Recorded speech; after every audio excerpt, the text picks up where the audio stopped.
What's the most elaborate scam you fell for? I put a room up for rent once. Someone applied and said they would be moving in at the first of the month. They said they were military and switching bases. This person said they were going to go ahead and ship their car out and fly in. The car arrived and was offloaded by truck. A few days later the car was gone. The person never arrived. A month or so later the police knocked and asked about the car. Ended up being that the car was stolen by whoever this person was that shipped it, and the person who picked it up was a buyer who thought it was legit. Apparently he had a set of keys mailed to him and a fake title. If it ever got sorted, but they initially assumed that I was a part of it. At the start of college one year, when everyone was moving into houses in the usual shitty but affordable part of a college town, a guy walked up to us and said he can get us free HBO. He'd just take $20. He knew a guy. We're like, cool. He takes out his cell phone, walks a few steps away out of earshot, says check our TV. We go, and lo and behold, HBO. We give him $20 and he walks away. A week later, it was gone. The dude just called HBO for some free trial week. He must have hit up every college kid moving in that day and made bank.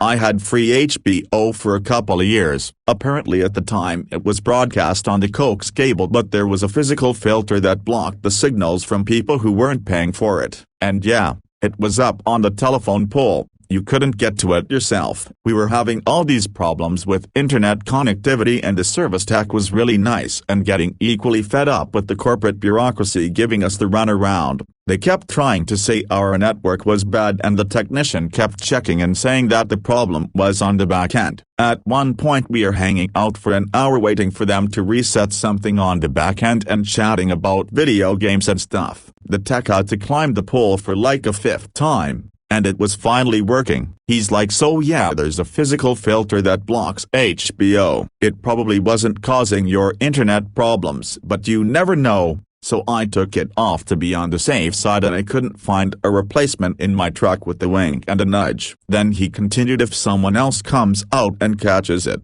they might put one back on. But until then, enjoy free HBO. It ended up being like 3 years.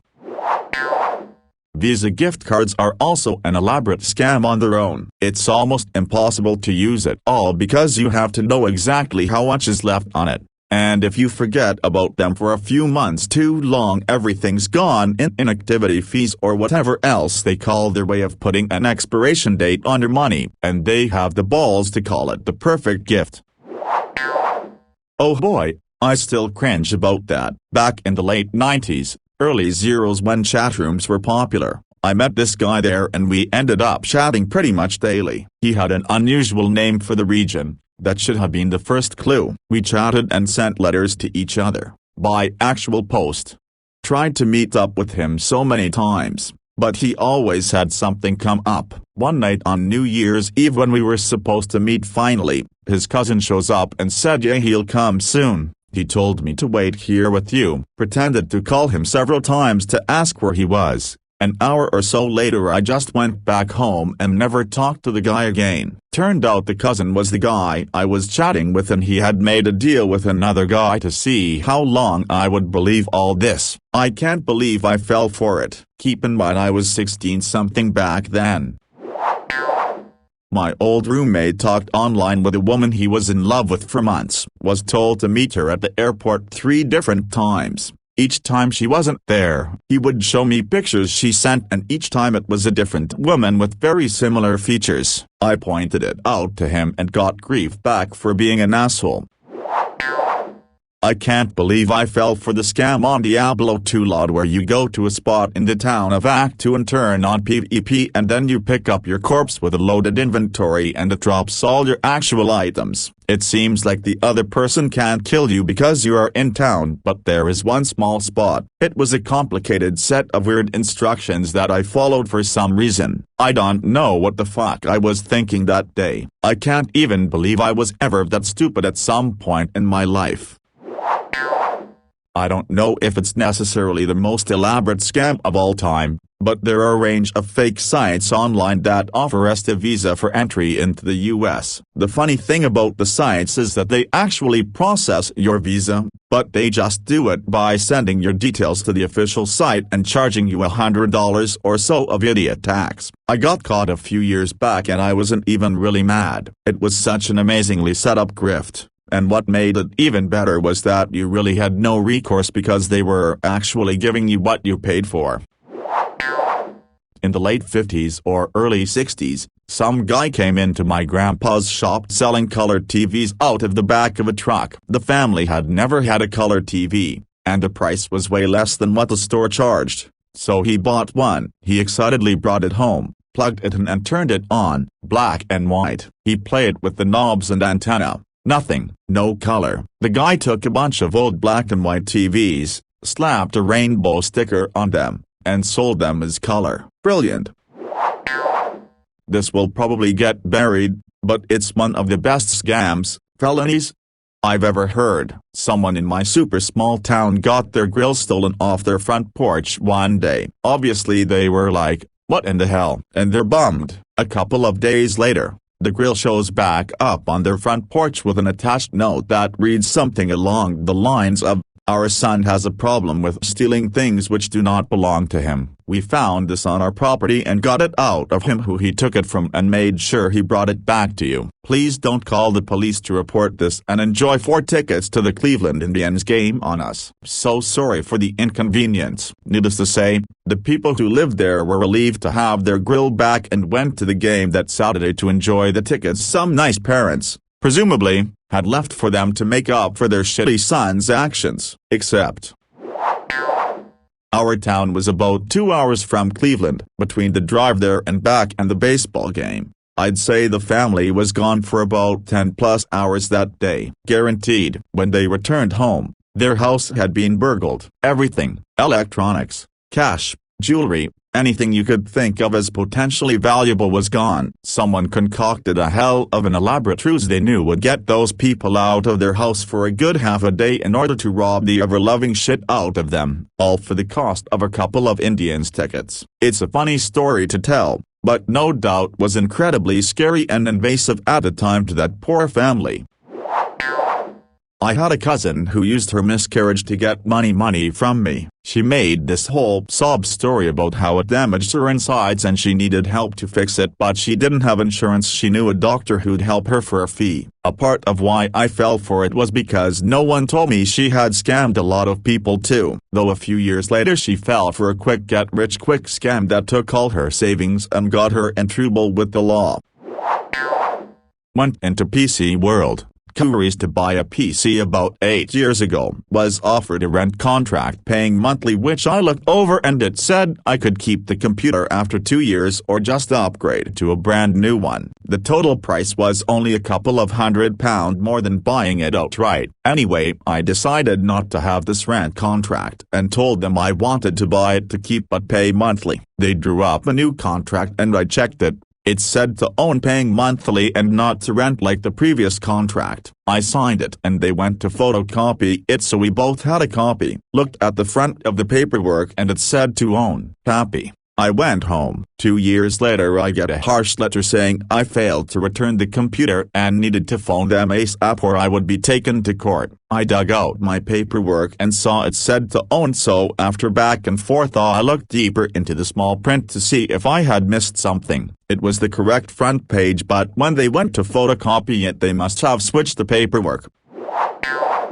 The part where I signed looked exactly the same on both contracts, so my signature said I had only rented the computer. The terms and conditions I had signed wasn't to keep it but instead only rent. I remember double and triple checking the paperwork before signing, so I believe they switched it when they went to photocopy it. After a while I got a letter saying they would be getting someone to come and collect the PC and a fine for stealing it. Long story short, we didn't go to court. My lawyer said that as shady as it appears going to court, all they are going to do is waste my time, so we came to an agreement that I pay the fine they want. In the end, about another £400, and also I have to rent another product and they will let me keep the computer. I agree and rented the cheapest shitty iPad for a year and got in writing the computer was now owned by me. A year later they told me to return the computer and iPad, so I sent them a strongly worded letter with a copy of them saying I now own the computer. I dropped off the iPad and didn't hear from them again. I also spoke to a lot of other people online around the same time that had similar things happen.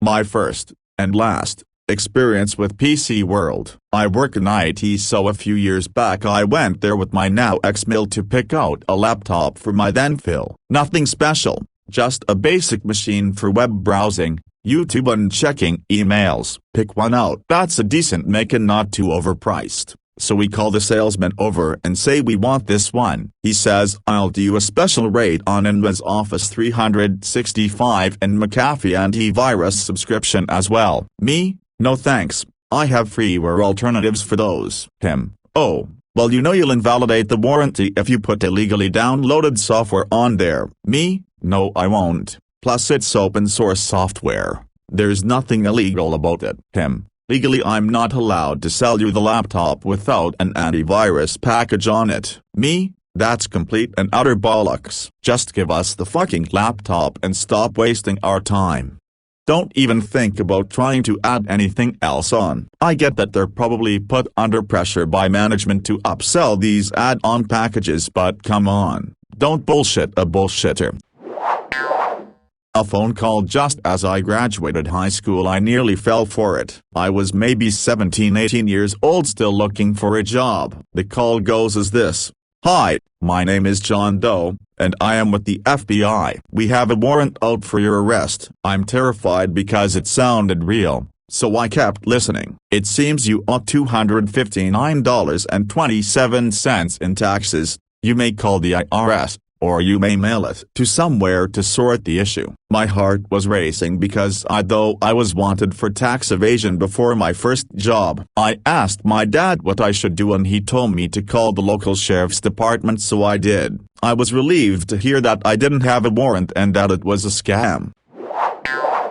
My grandmother gave away my grandparents' life savings to a Nigerian scammer. She fell for one of those emails from someone stating my grandfather's long-lost uncle died and left them $2 million and 2 Mercedes and they needed $5,000 to process the transaction. This went on for close to 2 years. The money was taken slowly. Each time they called, it was a different excuse. The car was stuck in California in customs and they needed money to get it out. The car was halfway there but ran out of gas, or blow a tire. It was one thing after another. My dad and the rest of the family begged her to stop sending money, but she truly believed in her heart the money and cars were on their way. Sad really. My dad contacted every government agency there was to try to stop it, but they all said they couldn't help because she was willingly still giving them money. Eventually, I think she came back to reality. My grandfather got on the phone and told them he thought they were a scammer and they threatened his life, said they knew where he lived and such. So,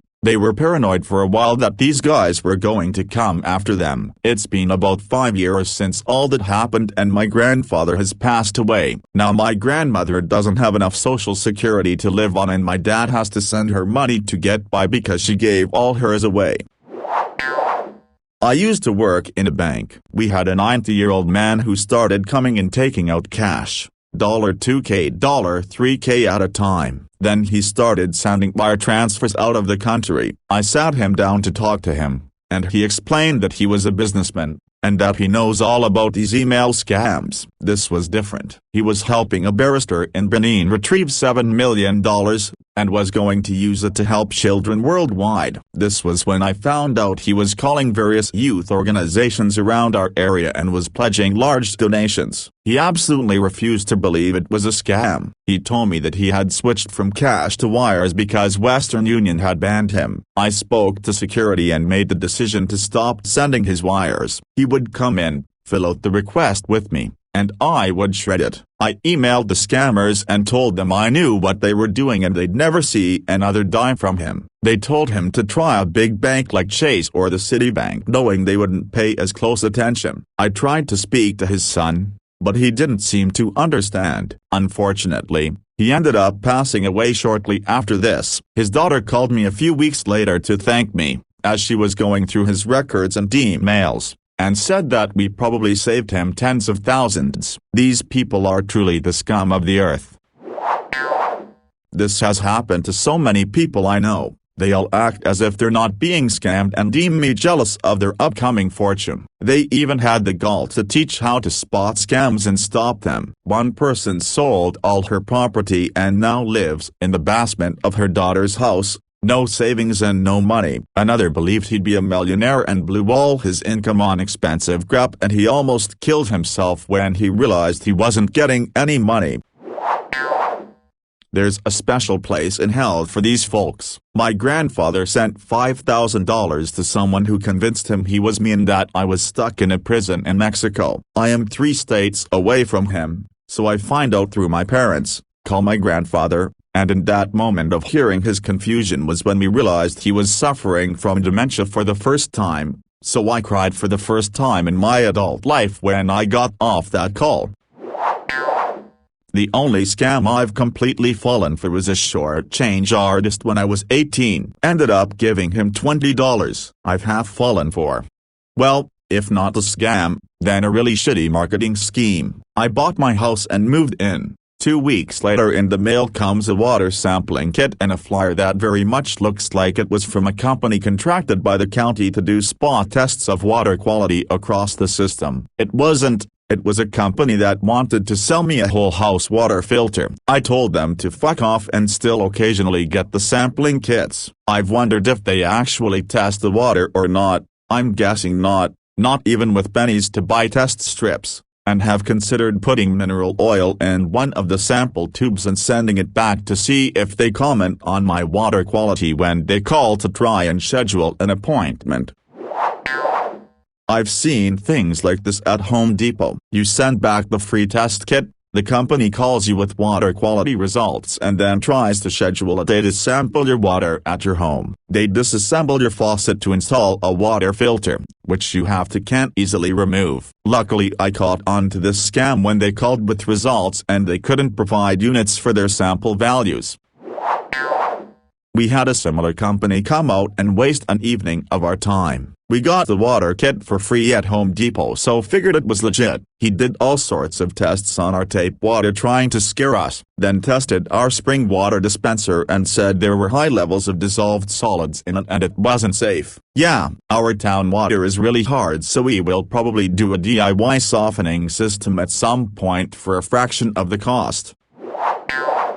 I'm not even sure what this scam was or what they were trying to accomplish, but I clearly fell for something. I get a call on my cell from some guy who states he's working for a human resources company. He tells me my father, who lives halfway across the country, had signed on to volunteer with an organization which I know is local to their community and had put me as a peer reference. My father hadn't told me he was doing that, but it was not out of character for him, so I assume legit. Guy on phone tells me his business had been contracted to do background checks for that organization and follow up on references. Guy sounds like a native English speaker.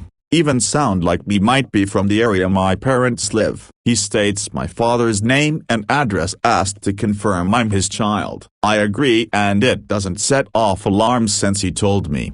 Didn't ask. He asks some generic questions about my dad that you'd get on a peer reference, basically rating him on friendliness, honesty, communication, hard work, etc. Again, I'm not really giving any vital information, so my alarms aren't going off. Then he starts transitioning to health information. Asks if my dad can reliably lift 20 pounds and carry it some distance. This seems a bit odd, but potentially he'd have to do some light manual labor at volunteering, so I agree he could handle that. Then they start asking quite specific questions about health conditions he's had, including past injuries and surgeries, asking me if they're accurate and would affect his ability to volunteer. This where I get kinda weirded out, because it felt off that a peer reference call would bring up personal health information at all. I basically try to wave it off and say I don't know about all that stuff, really, although I do, and try to brush past it. Soon the guy is done, thanks me for my time, and ends call. The whole thing feels weird and I talk it over with my wife and she agrees. Call my parents and, of course, my dad hasn't volunteered with anything nor put me as a peer reference. I couldn't figure out what kind of scam this was. I guess I confirmed some demographic information they could use for identity theft, but they seemed already to know it, and it was information that was probably discoverable online. The health stuff was really odd. It seemed like a private investigator looking into a disability or unemployment claim, but my dad was retired and had no such claims outstanding.